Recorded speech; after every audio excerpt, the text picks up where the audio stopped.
Now at noon, an early return trip for NASA's Crew 11 in just hours. Everybody really rose to the occasion for our expedition. A look at what led to the early return as the crew gets ready to leave the International Space Station. Plus, yes, ma'am, there's a child pedophile with 2 kids in his truck. the 911 calls we're now hearing after a registered sex offender was found with a child he's accused of kidnapping. But we start this noon with breaking news. Good afternoon and thank you so much. Streaming on clickorlando.com and broadcasting live. You're watching News 6 at noon. But first, we start this noon with breaking news. Thank you so much for joining us. I'm Julie Broughton. Our partners at WJXT in Jacksonville report 2 Gainesville police officers were injured in a shooting early this morning. Here is a live look. Now, right now, the Gainesville Police Department is holding a press conference. They're giving an update on what happened. It began just a few minutes ago. Here is what they told us. They say it happened around 7:56 this morning. Police say officers spotted a car and tried to stop the driver, who got out and opened fire. Officials say officers shot and killed that suspect. Officers say the body of another person was found near a hardware store, and they do believe that death is connected to those initial shots fired. We now believe confidently that it is the same suspect that entered the business after having parked not far from here at 1300 East University Avenue behind the KFC. Walked over to the lumberyard, engaged the victim therein, walked back to his car, and as he attempted to flee, was met by our officers. Both officers hurt in this were taken to the hospital with non-life-threatening injuries. The Florida Department of Law Enforcement is investigating and say there is no ongoing threat to the public. All right, turning to your weather now at 12:02. Here is a live look at our camera out in Daytona Beach. And you can see not a lot of people out there on the beach right now. Not exactly the most beautiful looking day. And we're going to see changes. Bitter cold is going to be settling into Central Florida as the end of the week nears. Chief Meteorologist Candace Campos is here with how cold it will get where you are. And we're talking about some of the coldest air, Candace, we've seen in a couple years. Yeah, more than 1,000 days. Because when you say 2022, you forget that we're in 2026, right? It's one of those days. But we are talking about some of the coldest air as temperatures are expected to drop sub-freezing, not just for feels like, but for actual temperatures. Let's take a look at all the live cameras that we have from Kissimmee Lakefront there at OIA, Daytona, Port Canaveral. One thing you can see across the board, though, is those gloomy skies. And those gloomy skies will continue to keep temperatures in the 60s today. But we are watching for some more scattered showers. You can see some of it out over the Atlantic. But we're going to start tracking some of these light, fast-moving scattered showers that will continue to increase as the afternoon and evenings progress. So highs today back into the upper 60s. Again, a lot more cloud cover than sunshine today. But as that front continues to move through later on tonight, bringing with it a good dose of rain, we're watching for a big blast of cold Arctic air that is going to settle in, especially come Friday morning. In anticipation for these sub-freezing temperatures, a freeze watch already is issued for all of Central Florida, with the exception of the Barrier Islands there in Brevard County for your Friday morning. We'll be pinpointing more down county level impacts, including who might have to protect their pipes on Friday morning. We'll have more on that coming up in just a few minutes. Candace, thank you. New at noon, we're learning more about what led to a chaotic scene in Flagler County. Last month, a registered sex offender was found with a child he's accused of kidnapping, and now we're hearing the 911 call that helped track him down. As News 6's Mark Lehman reports, the caller claimed he knew the suspect. The video from Flagler County deputies shows just how dangerous the situation was last month, leading to the capture of Darnell Hairston. Now we're learning the arrest may not have happened if it wasn't for a caller who recognized the suspect and called the cops. 591, where's the location of your emergency? Yes, ma'am, there's a child pedophile with 2 kids in his truck. A 911 caller warning Flagler deputies about the truck seen on this dash camera video from New Year's Eve. We're now learning that call was made because the man recognized the driver behind the wheel as 60-year-old Darnell Hairston. And how do you know this person? He's our neighborhood child pedophile, and there's 2 missing kids that's run away from out there. Deputies say Hairston had 2 boys, a 15-year-old and an 11-year-old inside the truck. The younger boy told deputies he had been kidnapped, tied up, and drugged. The 911 caller saying he was determined to see Hairston caught. You don't have to continue following. Oh, no, I'm following until I see a cop pull his over because he's got two kids in his car. Because if a cop don't pull him over, I'm going to pull him over, and it ain't going to be pretty. This caller did a phenomenal job. He saw something, knew it wasn't right, called us. He followed him until we could get deputies. While deputies were busy with Hairston during the traffic stop, the 15-year-old jumped back into the truck. Investigators say he led deputies on a chase, ramming a patrol car before crashing. Signal 4, signal 4, signal 4. Sheriff's office, let me see hands! Let me see hands! Lay out! Hairston is now facing several charges, including kidnapping and aggravated child abuse. The 15-year-old is also facing battery on law enforcement charges. Meanwhile, we're told the 11-year-old boy is safe. Mark Lehman, News 6. Now at noon, a man is in the hospital and an investigation is underway after an officer-involved shooting in Longwood late last night. It happened at the Circle K on State Road 434 right at Rangeline Road. Officers say they opened fire in fear for their lives. Investigators say someone at the gas station called 911 and said a man was inside claiming to be suicidal and armed with a gun. Officers say they tried to de-escalate the situation but did open fire when the man pulled his hands from his pants in a, quote, hostile manner. The man went to the hospital and underwent surgery. No officers were hurt. The Florida Department of Law Enforcement is investigating. The mother accused of torturing her son to death last year is expected to change her plea in less than an hour. Investigators say Kimberly Mills, along with her boyfriend Andre Walker, restrained 10-year-old Xavier Williams with his hands above his head and purposely dropped a 10-pound weight onto his stomach. The two took the boy to the hospital where he died. Mills was originally facing the death penalty if convicted of first-degree murder, but pleaded not guilty. Today's hearing is set for 1 o'clock. In just hours, NASA's Crew 11 is set to undock from the International Space Station and return home. It all comes after last week's news that a crew member was facing a medical issue and they would have to cut the mission short. We first heard a spacewalk was canceled over the medical issue. Then later, the decision was made to bring the astronauts home early. It is the first time astronauts have been brought home early for a medical issue in the history of U.S. trips to the International Space Station. NASA leaders say it is not an emergency evacuation, but they are erring on the side of caution for the astronaut. U.S. astronaut Mike Fink handed over command of the space station earlier this week. Everybody really rose to the occasion for our expedition, and it's been really a pleasure to be here. I thank you all very much for your hard work, for your assistance, and for all the fantastic science and exploration that we worked on together. It was really fun. The undocking is set for 5:05 this afternoon before the crew makes a splashdown off the coast of California, and we will bring you all the updates on air and on our website, clickorlando.com. Hundreds of Orange County parents are trying to get answers about what to do if their child's school shuts down. 7 schools are on the list for closure after this year, and the first public meeting happens tonight. News 6's Stephanie Rodriguez fills us in on what parents are being told. Right now, students who live nearby can use this very sidewalk to walk to class if they want to every single day here at Union Park Middle School. But next year, that could all change as the school district considers a plan to consolidate 7 schools due to lower enrollment numbers, which is increasing their financial concerns. Me parece una mala elección. We live right across the street, so them going to another school would be big. It's too many kids in this neighborhood for this school to be closing down. Union Park Middle School parents are trying to wrap their heads around the school potentially closing. My other son goes to Union Park Elementary. He's supposed to come here next year. So I was looking forward to having them in the same school.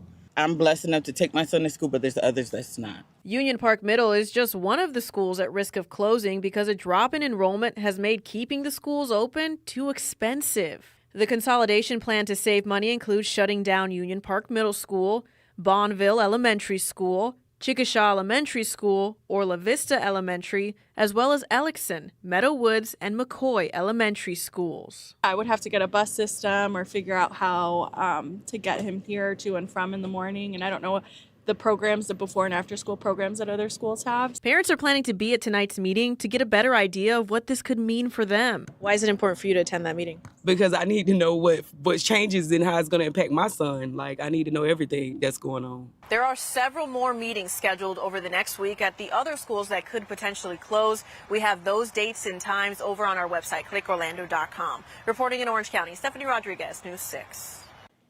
If you've lived in Florida, you likely know it well. Coming up, what's happening to Florida's most famous fruit and the industry it relies on. Here is a live look from our camera in Mount Dora on this cloudy Wednesday. You're watching News 6 at noon. We'll be right back. This portion of the news is sponsored by Florida Lottery.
Central Florida's citrus industry could make a comeback for the upcoming harvest season.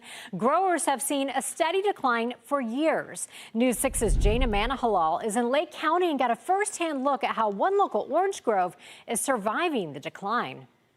When you think Florida, what is the first fruit that comes to mind? Oranges. For hundreds of years, oranges have gone hand in hand with the state of Florida. They're everywhere. Grocery stores, breakfast tables, and even on license plates.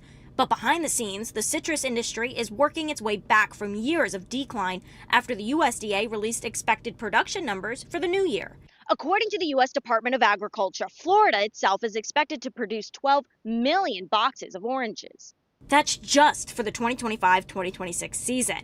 1.2 million boxes of grapefruits and 400,000 boxes of tangerines and tangelos also expected. Despite those increased numbers, orange production was down 2% and grapefruit was down 8% for the 2024-2025 season. Industry leaders say while the numbers were lower than they'd like, they point to steady improvement. The reason? Innovative treatments, therapies, and disease-tolerant trees are making a real difference, according to the USDA. Showcase of Citrus in Claremont is working hard, trying to survive the decline. Now, the reason some of these trees look a little bit more bare than others is because the industry is just so unpredictable. But don't worry, even though some trees have oranges and some trees don't, they are still alive and fighting. They have replanted hundreds of acres dedicated to just oranges and other forms of citrus. They are also using a new greenhouse for more sensitive citrus fruits to make sure they have the best chance of surviving. Representatives of the Grove tell me they're hopeful after seeing a few trees stay strong. For an industry that generates nearly $7 billion a year and supports tens of thousands of jobs, every season matters, and so does the weather. Our News 6 weather team is tracking a cold snap coming right here to Central Florida. So what does that mean for this plant right here? Well, citrus farmers are relying on this type of irrigation system, which means water will come through this hose straight up this pole and cover the entire tree in water. Now, why is that better than letting the tree freeze? Well, the water itself will freeze over the plant and the fruit, protecting it. So when it melts, the tree, the fruit, and the flower are fine. In Claremont, I'm Jana Manahola, News 6. All right, it is just about 12:16. Here's what it looks like for you right now on our Light Orlando Delivering Hope camera in downtown Orlando. A little gloomy. We've seen some spotty showers, and it doesn't feel so bad out there right now, but changes are coming. Chief Meteorologist Candace Campos is here. And Candace, we talk about cool downs, but I mean, this is some dangerous cold tracking our way. Right. I mean, we're talking about temperatures we haven't seen in years, with the potential even of a hard freeze and across northern zones. But everyone in Central Florida, with the exception of Brevard Barrier Island, is under a freeze watch for early Friday morning. So Jana showed you how farmers are preparing. If you have any sensitive plants or you can't really bring them in, you can cover them. And there's all these cool, very interesting and cold tips to how to protect people, plants, pets, and even pipes on clickorlando.com. We'll have a little bit on that in just a second. Let's talk about those changes knocking on our door, as we are going to be watching the approach of this big Arctic blast that is going to sweep through the area late tonight, early Thursday morning. But ahead of it, we are still seeing plenty of moisture getting scooped up in from the Gulf. And as that moves through, we're going to continue to keep those cloudy skies in place, with rain chances increasing as we continue throughout the day. So let's track those changes. Showers, maybe even an isolated thunderstorm. We haven't had a lot of sunshine today, so it's going to take a lot of energy to actually develop a storm. But of course, we'll keep it on that low end of things, as rain chances today and into tonight, 40 to 50%.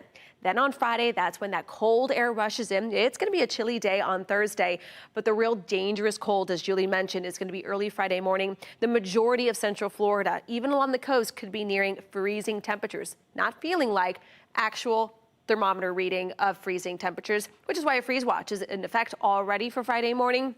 Cold weather advisory will be likely issued as well.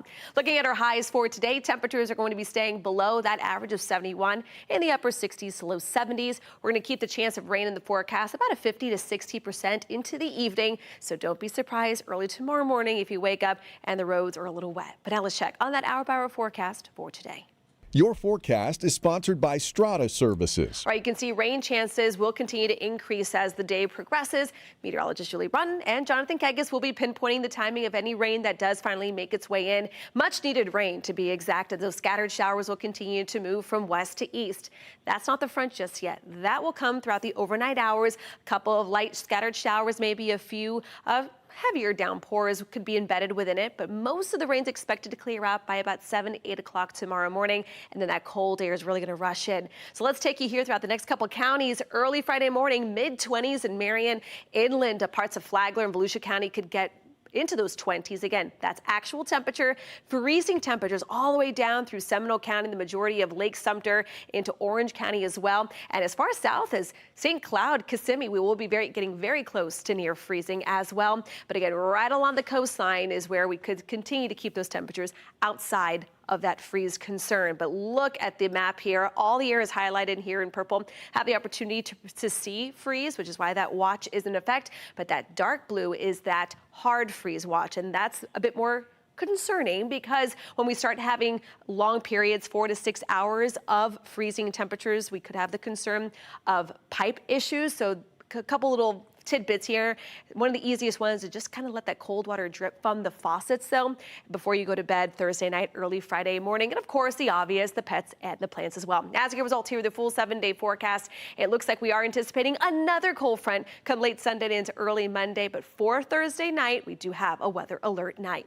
Guys, listen, with the cold weather though settling in, we are tracking shelters across the area because of how dangerous this cold is. So far we know shelters will be open in Osceola, Volusia, Orange, and Flagler counties.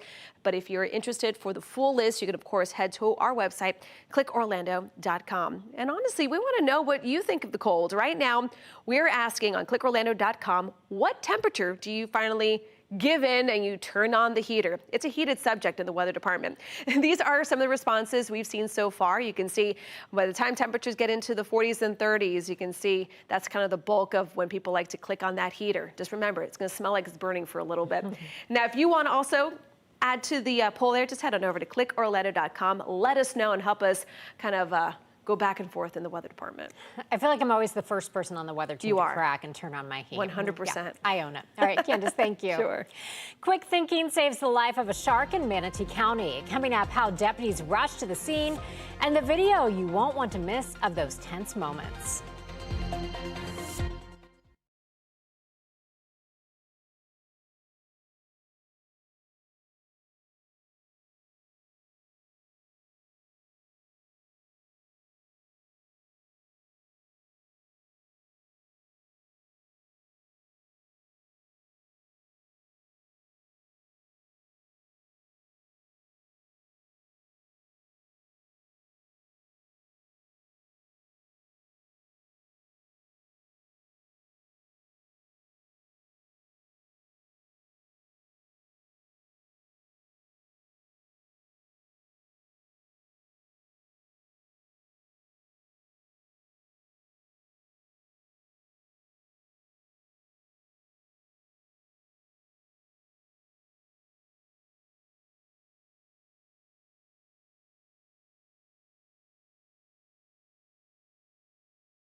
Some quick thinking by a group of Manatee County Marine deputies likely saved the life of a trapped shark. Deputies say they noticed the shark while patrolling swim zones and jumped right into action. So the shark, you see there, was trapped in a crab trap buoy line. Deputies were able to contact partners with the Marine Lab and quickly got the shark untangled. They removed several hooks and pieces of fishing gear from the shark's mouth, saying it was likely hooked by someone fishing from the beach. Deputies say without the quick action, the shark likely would not have survived.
All right, make sure to check back with us throughout the day. We'll be tracking those temperatures. You'll be streaming at 12:30. Thank you so much for joining us this noon.